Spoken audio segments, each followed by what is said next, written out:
原來上一次嚟荔枝窩已經係4年前啦。4年後再度探訪呢一個位於新界東北海岸嘅寧靜客家村落。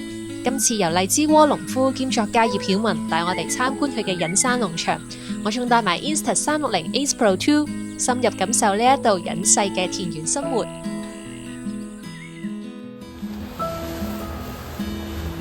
早晨啊，我而家就搭緊船準備去荔枝窩。記得4年前我拍過一段荔枝窩嘅 vlog 啦，而今次我就同一班新認識嘅朋友再嚟呢一度。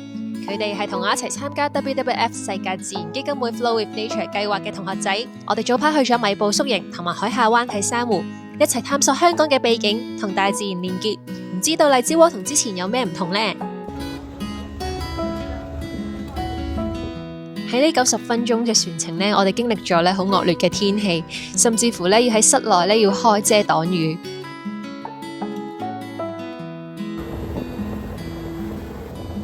當架船駛進去赤門海峽嘅時候，天氣就慢慢好轉，我哋就落咗去甲板睇風景。我哋而家就喺赤門海峽啦，唔知道陣間見唔見到鬼手岩呢？唔經唔覺就嚟到黃竹角咀，船長同之前一樣，都係去到呢一個位置都會特登減速，俾我哋可以影到鬼手岩。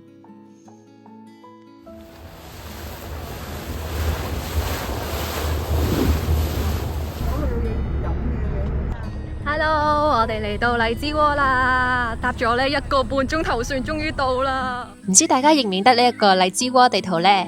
原來已經轉咗相啦，而家變成一張俯瞰荔枝窩地貌嘅圖片。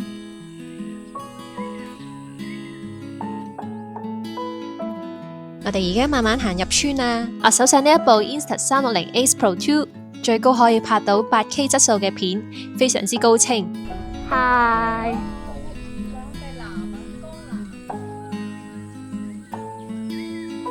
發現呢度多咗一個自環保洗手間，有得充電同埋斟水，非常之體貼啊！另外好多時候拍 vlog 我都係要自己一個人拍啦。我之前用 iPhone 前鏡頭拍片啦，發現像素唔係好高啊。咁呢部 Insta360佢嘅拍攝熒幕佢係可以反轉啦，可以顯示翻自拍出嚟嘅畫面，都可以 keep 翻8K 嘅像素，非常之方便。你見到我就加咗一個街拍嘅配件啦，咁我加咗個握柄啦，同埋一條繩。咁我拎部機拍片嘅時候比我用攞機更加穩陣。不過拎起上手就會比之前攞機就重咗少少。哇，天氣好熱啊！即刻衝入去荔枝窩故事館先。故事館入邊係講述沙頭角慶春約係由新界東北7條客家村組成，分別係荔枝窩、鎖羅盆、梅子林等等，就已經有超過300年嘅歷史噶啦。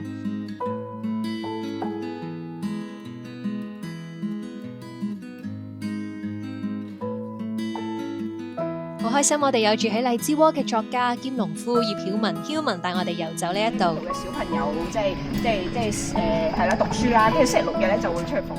4年前，曉文佢由荔枝角搬到嚟呢一度荔枝窩，呢度冇外賣啦，冇網購，有時電話仲會收唔到信號，比我住嘅梅窩更加山卡啦。但係喺鄉郊嘅地方生活，其實都有好多喺城市以外嘅得着。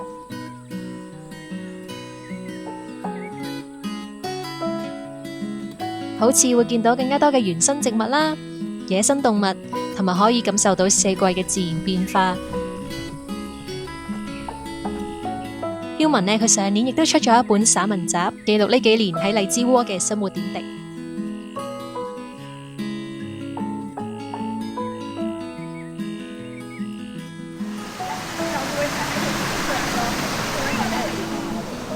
我都想喺度等。玩完水之後，我哋就跟住曉文去行佢嘅隱山農場。哇！呢度完全一望無際噶 ，Insta360 嘅超廣角角度係完全呈現翻現場環境嘅震撼。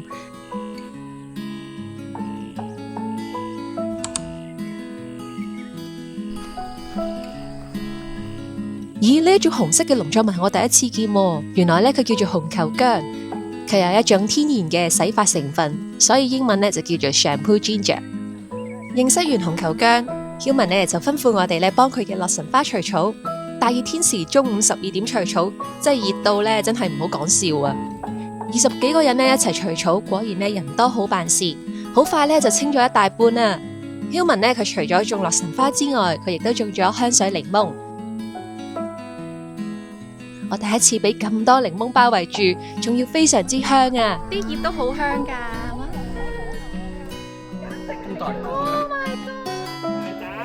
大膽，彈彈，一條氣，好累啊！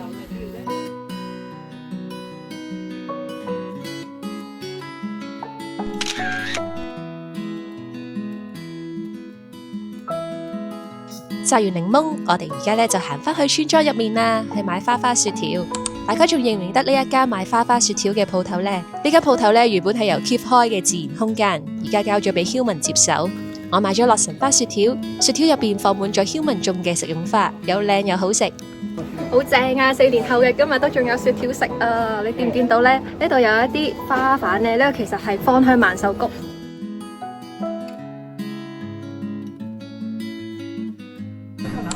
又係時候準備食晏晝啦。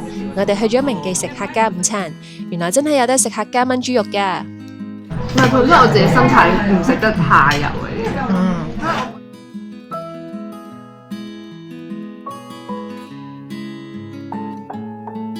食飽飽之後，Human 就拎咗一堆曬乾咗嘅艾草，教我哋整艾草炆香。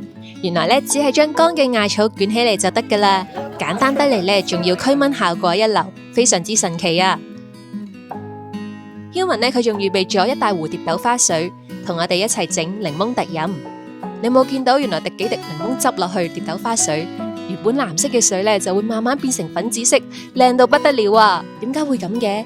原來蝶豆花茶有豐富嘅花青素，遇到酸性嘅物質就會由藍色變成紫色，完全係大自然嘅魔法。差唔多係時候呢，要搭返船出去買尿水啦。好意外可以見到香蕉基金主席、前天文台台長超英哥。我好欣賞呢，佢係一位以身作則，而且係講得出做得到嘅環保生活實踐者。佢仲教我哋點樣分大白鷺同埋小白鷺，呢一啲嘅小知識，即係一個意外嘅收穫。鄉郊生活就係咁簡單純樸，但隱藏住好多小趣味同埋智慧。有時解決問題唔一定要靠高科技，鄉郊嘅傳統方法同埋自然嘅智慧本身就係一種科學，好值得我哋細味同埋傳承。喺未來嘅日子，我都好希望可以同自己社區學習，傳承佢哋嘅生活智慧，實踐以自然為本嘅生活模式。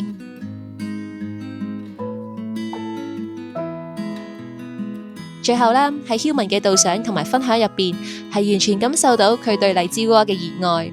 住喺自己中意嘅社區，其實係一件非常之幸福嘅事。你哋又點樣睇自己嘅社區呢？留言同我分享啦！記得 like 同埋 subscribe， 我會同大家分享更多香港鄉郊農田生活嘅體驗。拜拜。